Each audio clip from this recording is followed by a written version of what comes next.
for today's vlog ko nga pala, nandito nga pala ako sa may parting ano na to Las Piñas na siya Ang major na nakakasakop dito, Barangay Almansa.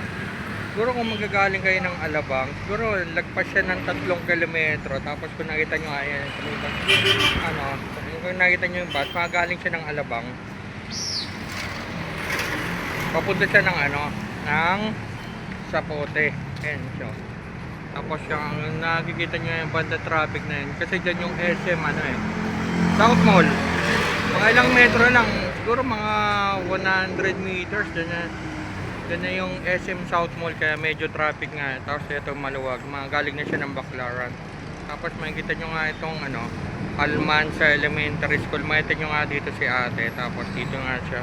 Sabi nga sa akin dito. Ito kasi waiting siya ng mga estudyante dito, mga nag-aantay ng mga magulang sa kanilang uwian. Tapos makita nga dito si ate. Hello po ate, good evening po. Ate, anong meron sa tinda mo? Kalabasa chips. Kalabasa. Ano po mga flavor meron ka dito? Ang available na lang po is cheese tsaka barbecue. Pero ilan po ang ang flavor mo po? May plain po. Plain May po. sour cream. Sige po. Sarap po. Kaya pagka napadaan kayo somewhere dito sa may Las Piñas, yan. Makita nyo dito si ate. Sabi nga dito sa akin ni ate, meron po ba kayong Facebook page? Just in case po, pakontakin po nila kayo. Meron po. Tsaka nasa may QR code. Meron na siyang QR code.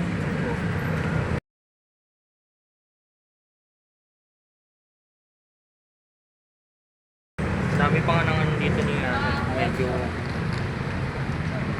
ilan pa. Tapos yung ibang flavor nga dito naubos na nga. Kaya nangyayari nga dito, dalawa na lang yung flavor na nga dito tapos binilan ko ng Arisa para tikman niya yung niya dito, product na nga pala dito.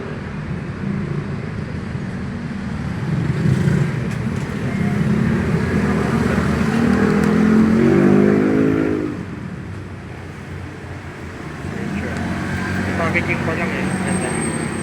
Tapos ang pag-hit na nga sa akin dito na estudyante nga pala siya.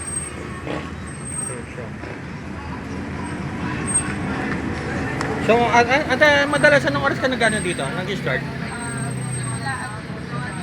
2 PM? Araw-araw yun? Anong araw ka nandito? Depende. Parang depende sa... Sige. Sige. Yan nga pala yun. Tapos ang daming ka pang dito. Dito lang sa may waiting shade ng Almansa. So, yung pinaka major na landmark niya dito, itong Mandaue. Home. Yan. Makita nyo nga dito si ate. Ito yung Almansa Elementary School. Yan, ito yung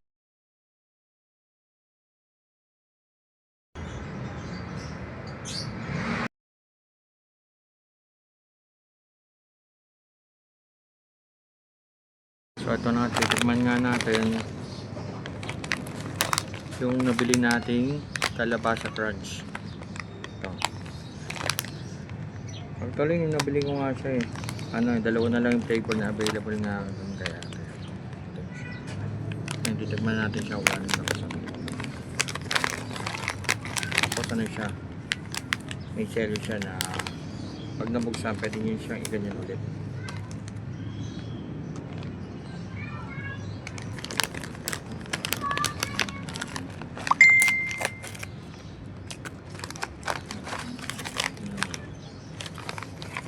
First time ko nga pala makatim ng ganito, kalabasa crunch.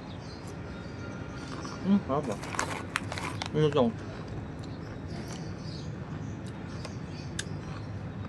Malamang ito yun barbecue niya.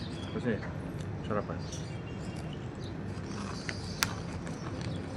Wala sa kasi nung bata ko, natitigman ko madalas yung niya yung buto. Ito naman, yung mismong kalabasa. Kaya healthy siya.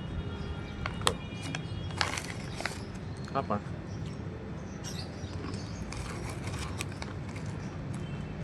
Basta mura nyo, tapos kitang-kita nyo naman.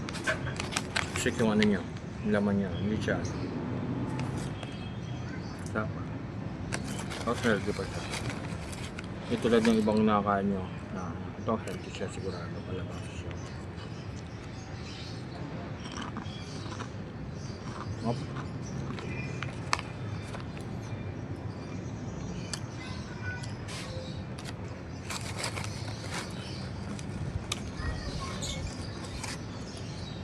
Ito nyo.